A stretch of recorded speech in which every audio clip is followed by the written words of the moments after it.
Bali guys, for today's video, meron na pala kami ditong 14 liters na tubig. Tapos linagay na namin dito sa balde. Tapos ito pala yung lalagay natin yung jelly. Tapos ilalagay natin dito ng paikot mga idol, syempre, para mas madali siyang matunaw. Tapos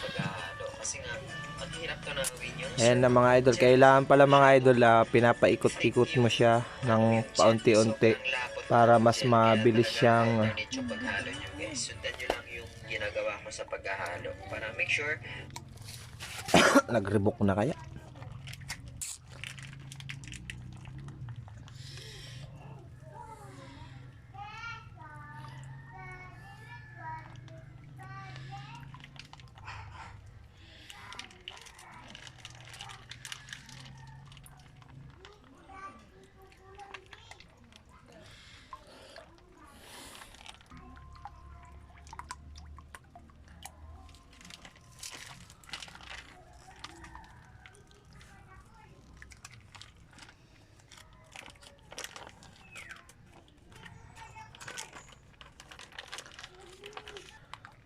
So kutsara to aso.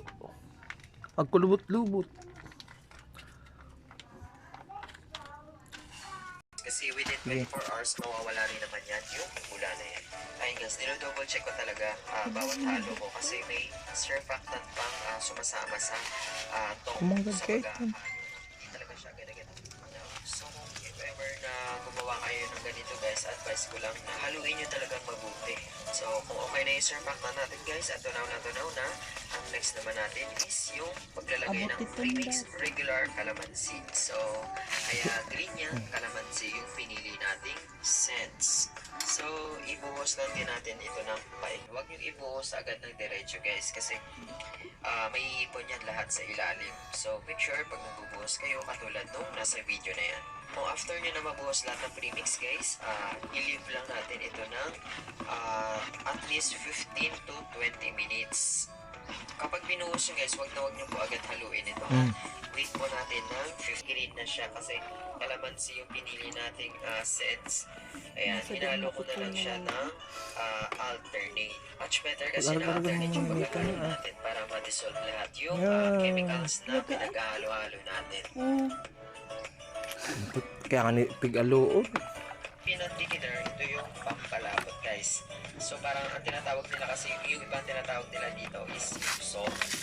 Hinahalo. So kapag lumalapot yung hinahalo, ang tendency Puro kung butang mo ito sa washing machine. Paunti yung thickener natin, di ba guys? Oh, dalikan mahalo. Paunti-unti lang namin siya binubuhos. Tapos i-drain mo. Sigurado namin na